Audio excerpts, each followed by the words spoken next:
작은 개울에서 살고 있던 송사리 가족 5마리가 넓은 호수로 가을 나들이를 가게 되었습니다.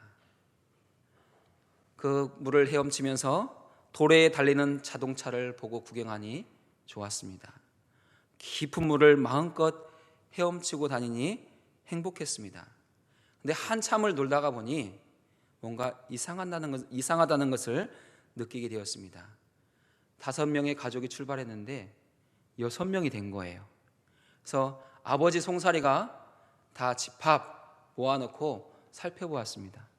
그랬더니 전혀 낯선 송사리가 한 마리 있는 거예요. 그래서 아버지가 물었습니다. 너는 뭐냐? 넌 누구냐? 그러자 그 송사리가 대답했습니다. 저는 꼽사리인데요. 꼽사리가 무슨 뜻인지 아시지요? 남들이 무슨 일을 할 때 직접 일을 감당하지 않고 살짝 묻어가는 사람이나 그런 일들을 꼽사리 낀다, 그렇게 표현합니다. 오늘 우리 모두는 믿음의 삶을 살아갑니다. 믿음의 가정을 세우고 믿음의 교회를 이루고 있습니다. 나에게 주신 가정이 평안하고 주님의 몸된 교회가 부흥하고 성장하기를 늘 바라고 기도합니다. 이러한 소원은 하나님의 응답하심으로 이루어집니다. 그리고 그 응답 안에는 우리 각자를 향하신 주님의 사명, 주님이 허락하신 일들이 있습니다. 그것을 잘 감당할 때 우리 가정은 행복하고 우리 교회는 평안하고 든든히 서갈 수 있습니다. 그런데 그러한 가족들 중에, 그러한 성도들 가운데 나는 좀 편안해야 되겠다, 나는 좀 뒤로 물러서서 가야 되겠다 라는 그런 꼽사리 끼는 마음이 있다면 하나님께서 원하시는 그런 행복한 가정, 믿음의 공동체는 이루어낼 수가 없습니다. 우리 모두가 주인의식을 갖고 함께 참여하고 돕고 섬기며 주도적으로 자기 역할을 감당할 때 우리는 우리가 원하는 그런 행복한 가정도 이룰 수 있고 아름다운 교회도 세워갈 수 있습니다. 그럼 어떻게 꼽사리 끼며 살아가고 싶은 우리의 삶의 자리에서 주님이 기뻐하시는, 주님이 칭찬하시는 그러한 주인공의 자리, 핵심 멤버의 자리로 나갈 수 있겠습니까? 그것은 나를 향한 하나님의 사랑과 은혜를 깊이 있게 깨닫고 감동하고 그 은혜 안에서 행복할 때 우리는 더 주도적이고 능동적인 자리로 나갈 수 있습니다. 사실 우리 모두는 예수님을 알기 전에는 꼽사리 축에도 끼지 못하는 사람들이었습니다. 하나님의 나라, 주의 몸된 교회, 믿음의 가정과는 거리가 먼 사람들이었습니다. 그리스도 밖이라는 세상 속에서는 그래도 뭔가 이룬 것이 있고 또 남들 사이에 낄 수 있는 그런 사람이었을지 모르지만 그리스도 밖에 있었을 때는 하나님의 그 어떠한 은혜도 받을 수 없고 하나님께 다 있는 삶을 살 수 없었습니다. 그러나 우리가 예수님을 만나고 구원의 주님으로 고백한 후에는 은혜 안으로 들어올 수 있게 되었고 죄인이라는 신분에서 벗어나 거룩한 하나님의 백성, 성도, 자녀라는 신분을 얻게 되었습니다. 그리스도 밖에 있을 때는 마귀의 종으로 살았습니다. 그러나 그리스도 안에서는 하나님의 은혜와 성령의 도우심 안에 살 수 있게 되었습니다. 마귀의 종으로 살 때는 꼽사리는커녕 은혜 안에 한 발짝도 들어올 수 없었지만 예수 그리스도 안에서는 마음껏 은혜를 받고 누리고 그 은혜를 전하고 증거할 수 있는 복된 삶을 살아가게 된 것입니다.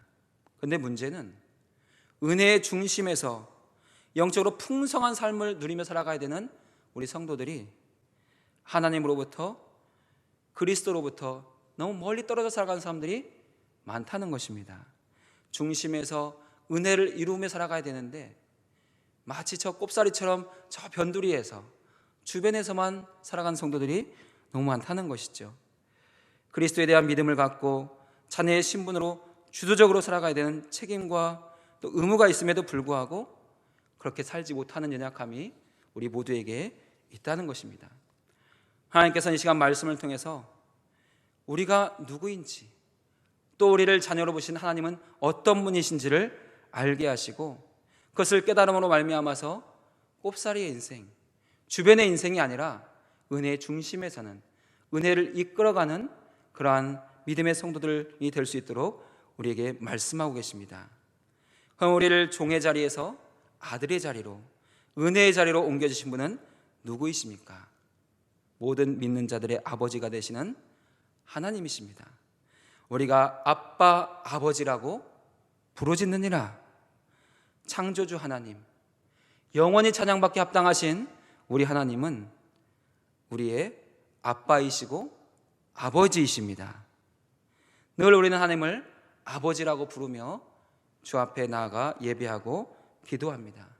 그러면 우리 성도들이 하나님을 아버지라고, 아빠라고 부를 수 있는 근거, 그 이유는 무엇입니까? 그것은 예수님께서 하나님을 아버지라고 부르셨기 때문입니다. 예수님 전에 구약의 시대에는 이스라엘 백성들이 하나님을 아버지라고 부르지 않았습니다. 주님이라고 불렀습니다. 하나님의 이름을 너무나 거룩해서 입에 담지 못하고 주님이라는, 아도나이라는 표현을 사용하며 하나님을 불렀습니다. 그러나 예수님은 오셔서 그 하나님은 너희의 아버지이시다. 이제는 주님이라고 표현하지 말고 아버지라고 표현해라, 아버지라고 요청해라, 그렇게 말씀하셨습니다. 예수님은 어려서부터 하나님이 자신의 아버지가 되신다는 것을 분명히 알고 계셨고 인식하고 있었습니다. 누가복음 2장에 보면 예수님의 어린 시절 이야기가 기록되어 있습니다.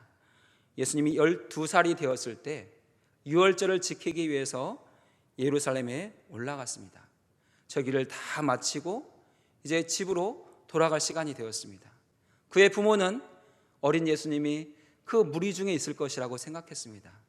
왜냐하면 당시에 절기를 지키러 갈 때에는 그 자기 마을의 친족들이 다 함께 이동했기 때문에 지금은 내 곁에 없지만 저 뒤에 있는 우리 친족 중에 누군가와 함께 있을 거다, 그런 생각을 한 것이죠. 그런데 어린 예수님이 저녁 식사 시간이 되어도 나타나지 않고 잠자리에 들 시간이 되어도 나타나지 않는 것입니다. 그래서 찾아봤습니다. 근데 무리 중에 없는 거예요. 그래서 예수님, 그 부모는 예수님을 찾아 다시 예루살렘 성으로 되돌아갔습니다. 사흘 후에 성전에서 선생님들과 함께 말씀을 나누는 어린 예수님을 만났습니다. 그래서 그 예수님을 크게 나무랍니다. 왜 여기 있느냐? 왜 부모의 마음을 근심시키느냐? 그렇게 물었습니다. 그때 어린 예수님은 분명하게 대답하셨습니다. 내가 내 아버지의 집에 있어야 될 것을 알지 못하셨습니까? 어린 예수님은 하나님을 아버지라 표현하면서 그렇게 대답하셨습니다. 그 20년이 더 흐른 후에 예수님은 30세의 청년이 됩니다. 세례 요한에게 세례를 받으시고 제자들을 모으시고 하나님의 나라를 증거하기 시작하셨습니다.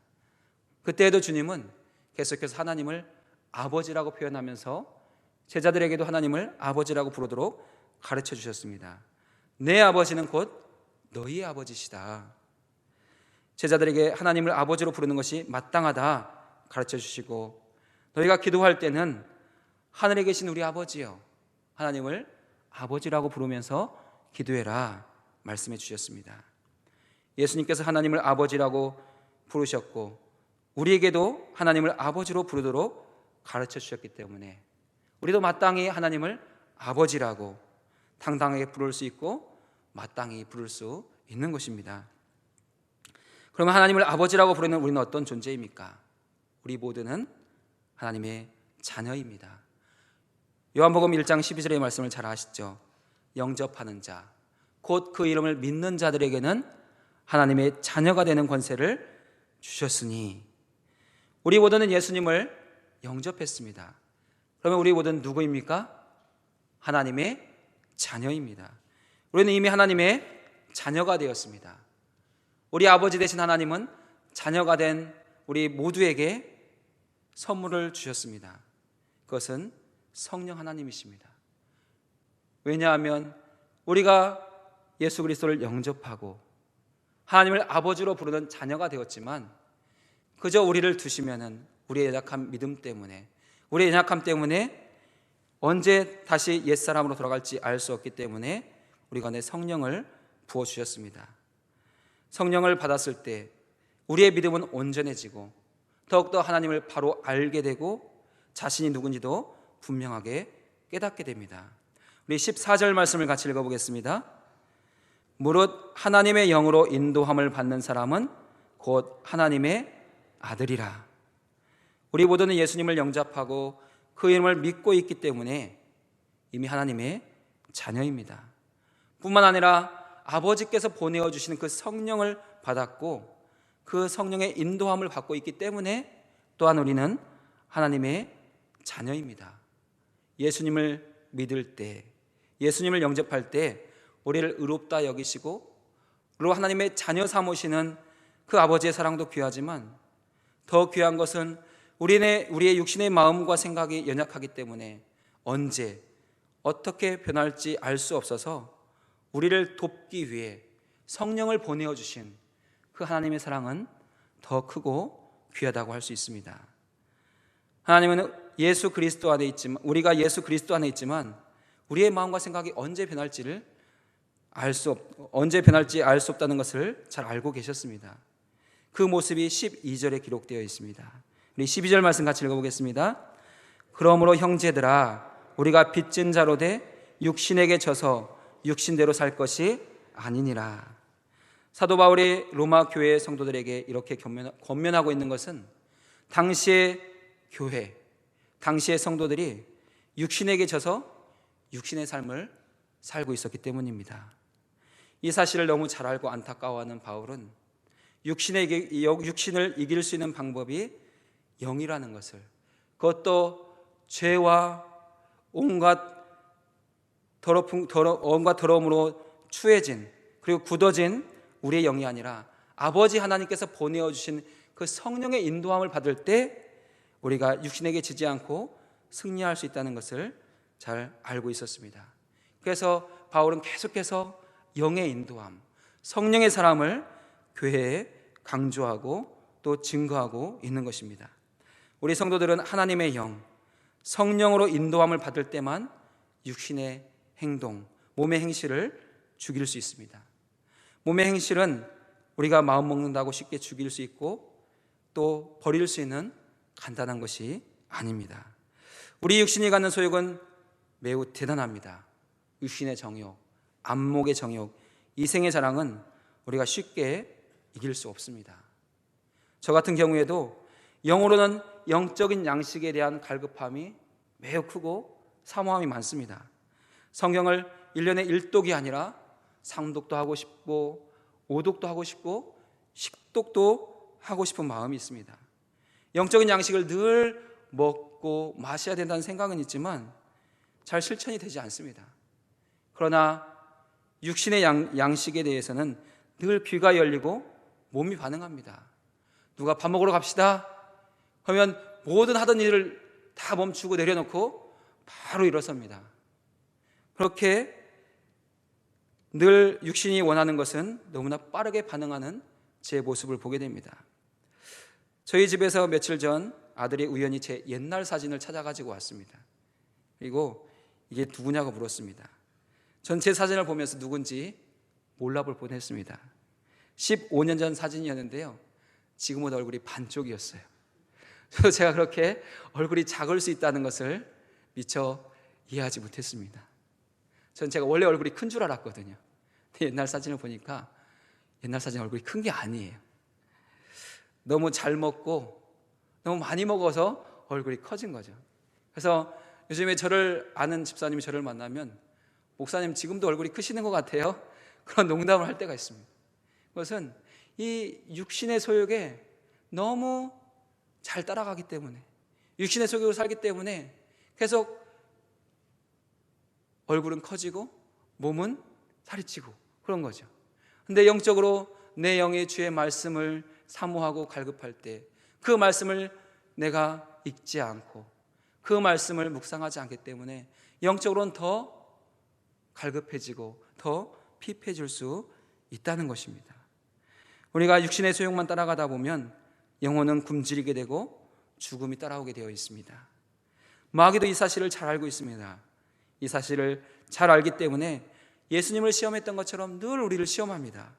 일용할 양식의 문제, 명예의 문제, 소유의 문제, 육신의 정욕, 안목의 정욕, 이생의 자랑으로 늘 우리를 건드려 봅니다. 그래서 우리가 그 작은 것에 넘어갈 때 더 큰 것을 가지고 와서 계속 하나님께 더 가까이 가지 못하도록 우리를 방해합니다. 그것이 육신을 따라가는 사람의 그러한 삶의 모습입니다. 그러면 그때 우리는 어떻게 이길 수 있습니까?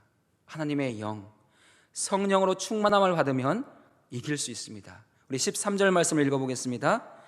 너희가 육신대로 살면 반드시 죽을 것이로되 영으로서 몸의 행실을 죽이면 살리니. 아멘. 예수님께서 성령의 충만함으로 마귀의 시험을 이기셨던 것처럼 우리도 성령으로 충만하면 마귀의 시험을 넉넉히 이기고 승리할 수 있습니다. 만약 우리가 성령으로 살지 않으면 어떻게 되겠습니까? 그대로 육신대로 살다가 결국은 멸망하게 됩니다. 그렇기 때문에 주님은 육신대로 살면 반드시 죽을 것이기에 영으로서 몸의 행실을 죽이고 반드시 살아야 된다, 살아내라고 말씀하고 계십니다. 그러면 하나님의 아들 된 우리가 성령의 인도함을 받고 살아갈 때 얻게 되는 은혜는 무엇이겠습니까? 15절에 잘 가르쳐주고 있습니다. 15절을 읽어보겠습니다. 너희는 다시 무서워하는 종의 영을 받지 아니하고 양자의 영을 받았으므로 우리가 아빠 아버지라고 부르짖느니라. 다시는 무서워하는 종의 영을 받지 않는다고 말씀하고 있습니다. 우리는 성령의 인도함을 받기 전까지는 사단 마귀의 영을 받아 살았습니다. 마귀가 주는 마음 때문에 늘 무서움이 있었고 또 그 마음이 있기 때문에 때로는 교만함으로 살았습니다. 죽음에 대한 두려움과 공포가 있었습니다. 그래서 우상인 줄도 모르고 마귀를 섬기고 경배했습니다. 때로는 나 정도면 괜찮고 가능하다는 교만한 마음이 있었습니다. 하나님 없이도 살 수 있을 것 같고 내 능력과 내 힘이면 충분할 것 같다는 그 마음으로 거들먹거리기도 했습니다. 그러나 그 모든 행동은 그 무서움을 애써 감추어 보려는 얕고 천한 위장일 뿐이었습니다. 그러나 예수님께서 십자가에 죽으시고 부활하심으로 더 이상 무서워하는 종의 영을 받지 않아도 되도록 우리에게 은혜의 세계를 열어주셨습니다. 주님께서 구원의 일을 다 이루심으로 그 소식이 복음이 되어서 우리에게 전해졌습니다. 우리가 그 복음을 듣고 예수님을 믿고 영접함으로 더 이상 무서워하는 종의 영이 아니라 아버지 하나님께서 보내어 주시는 성령을 받을 수 있게 되었습니다. 성령의 다른 이름은 양자의 영이기 때문에 하나님을 아빠, 아버지라고 부를 수 있고 아버지를 알게 되고 자녀인 우리의 모습도 더 분명하게 알게 되었습니다. 이제 우리는 하나님을 아버지라고 부릅니다. 내 아버지, 내 아빠로 부르고 있습니다. 아버지께서 보내주시는 양자의 영을 받았으므로 하나님을 아빠 아버지라 부르며 살아갈 수 있게 되었고 아버지가 허락하시는 아들의 모든 권세를 누리며 살 수 있게 되었습니다. 이 모든 일이 우리 안에 어떻게 이루어지는지 16절이 증거하고 있습니다. 우리 16절 말씀을 같이 읽어보겠습니다. 성령이 친히 우리 영과 더불어 우리가 하나님의 자녀인 것을 증언하시나니 하나님께서 우리의 아버지 되심을 알게 된 이유는 성령께서 우리 안에서 우리의 영을 다시 살게 하시고 회복해 주셨기 때문입니다. 죄로 죽어있던 우리의 영은 성령께서 우리의 영과 더불어 동거하심으로 다시 살게 되었습니다. 광야의 마른 땅에서 기갈하던 백성들에게 반석에서 생수를 내어주심으로 해갈하게 하신 같이 에스겔 골짜기의 마른 뼈들에 성령의 생기가 부을 때에 그 뼈가 살아난 같이 성전 문지방으로 흘러나오는 그 생수가 닿는 곳마다 모든 땅이 회복된 같이 아버지께서 보내어주신 성령이 우리의 마음 가운데 부어졌을 때 우리의 영도 다시 살게 되었고 소생하게 되었습니다. 그로 말미암아서 우리가 하나님의 자녀인 것을 알게 되었고, 우리의 깨어졌던 하나님의 형상이 회복되었고, 내가 하나님을 아버지로 불러야 된다는 것을 알게 되었습니다. 무서워하는 종의 영을 받고 살아갈 때는 하나님에 대해서 어느 것도 알 수 없었지만, 성령이 우리의 영을 살게 하시고 도와주시는 순간부터는 아버지를 알게 되었고, 찾게 되었고, 구하고 두드리는 영생의 삶을 살게 된 것입니다. 그 자녀들이 누릴 수 있는 복, 아버지이신 하나님께서 자녀들에게 주신 복이 17절에 기록되어 있습니다. 우리 함께 읽어보겠습니다. 자녀이면 또한 상속자, 곧 하나님의 상속자요 그리스도와 함께한 상속자니, 우리가 그와 함께 영광을 받기 위하여 고난도 함께 받아야 할 것이니라. 무서워하는 영을 받고 살아가던 우리가 양자의 영을 받아서, 성령을 받아서 하나님을 아빠, 아버지라고 부르게 되었습니다. 이것이 얼마나 감격적인 일이고 감동적인 일입니까? 그런데 성경은 자녀된 우리 모든 성도들에게 또 하나의 신분이 주어져 있다고 말씀하고 있습니다. 그것은 상속자입니다. 땅의 것만을 상속하는 상속자가 아니라 하나님의 것들, 하늘의 것들을 상속할 수 있는 상속자입니다. 하나님이 가지고 계신 그 모든 것들을 다 내 것으로 받을 수 있는 그런 상속자가 되었다고 선언하고 있습니다. 그런데 상속에는 한 가지 문제가 있습니다. 상속의 개념을 잘 아시죠? 법적으로 상속은 일정한 관계가 있는 사람이 한쪽이 죽었을 때 그것을 상속하는 것입니다. 그의 재산권, 그의 의무 일체를 상속하는 것이죠. 성경은 하나님의 자녀인 우리가 하나님의 상속자라고 말하고 있습니다. 근데 우리 하나님은 영원하신 분이십니다. 죽음이 없으신 분이십니다. 그러면 우리 하나님이 죽지 않으시는데 어떻게 그 하나님의 것들을 우리가 상속할 수 있겠습니까? 아버지께서 돌아가지 않으시니 영원히 받지 못하는 것입니까? 그렇지 않습니다. 그 예표가 예수님이십니다. 그래서 성경은 우리 성도들을 단순한 상속자라고 말하지 않고 그리스도와 함께한 상속자라고 표현하고 있습니다. 이 말씀 안에는 그리스도와 함께한 상속자이기 때문에 주님이 받으신 그 모든 것들을 우리도 받는, 나도 받는 그러한 존재라는 것을 말씀하고 그 소망을 갖게 합니다.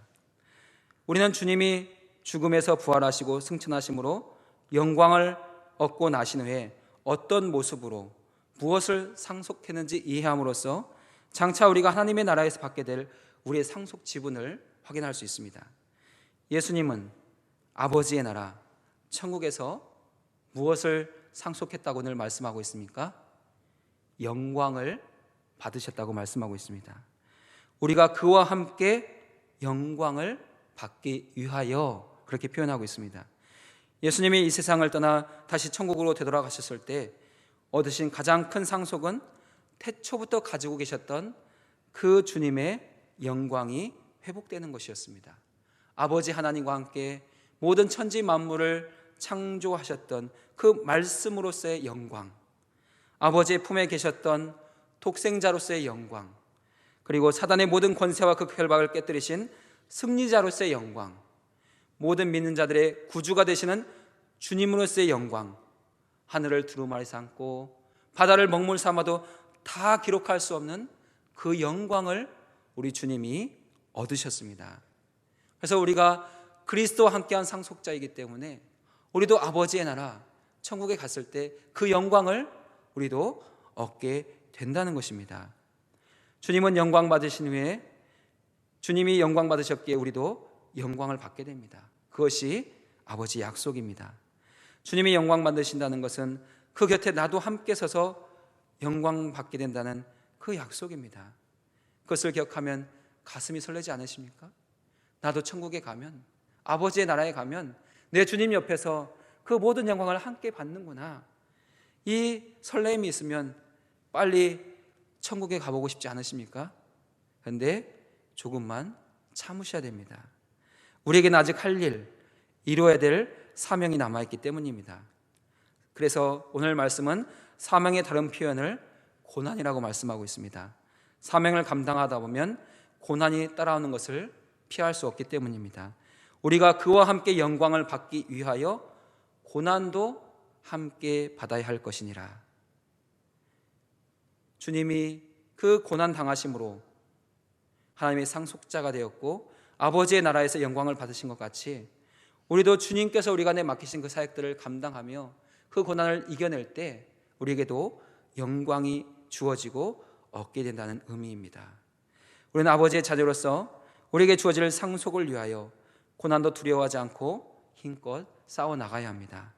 그렇게 선한 싸움을 싸우고 나가면 주님이 오라 부르시는 그날에 아버지의 나라에서 주님이 받으신 모든 영원한 유업을 상속받게 되고 아버지를 기뻐하며 영원히 주님을 즐거워하는 영생의 삶을 살게 될 것입니다.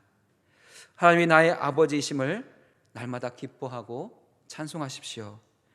아빠 아버지를 더 찾고 부르짖으십시오. 성령께서 우리가 하나님의 자녀인 것을 증언해 주실 것입니다. 주님이 얻으신 그 영광을 바라보며 오늘도 고난 가운데 넉넉히 이겨내는 승리하는 복된 자녀의 삶을 살아가는 우리 모두가 될 수 있기를 예수님의 이름으로 축원합니다. 우리 함께 기도하도록 하겠습니다. 하나님, 우리가 하나님의 자녀인 것을 분명히 기억하게 하시고 자녀에게는 주어지는 주님의 기대가 있다는 것을 잊지 않게 하옵소서. 또 주님의 나라에서 주님과 함께 영원한 상속을 우리가 바라보며 오늘도 소망 중에 우리에게 주는 모든 고난을 이겨내게 하옵소서. 함께 기도하겠습니다.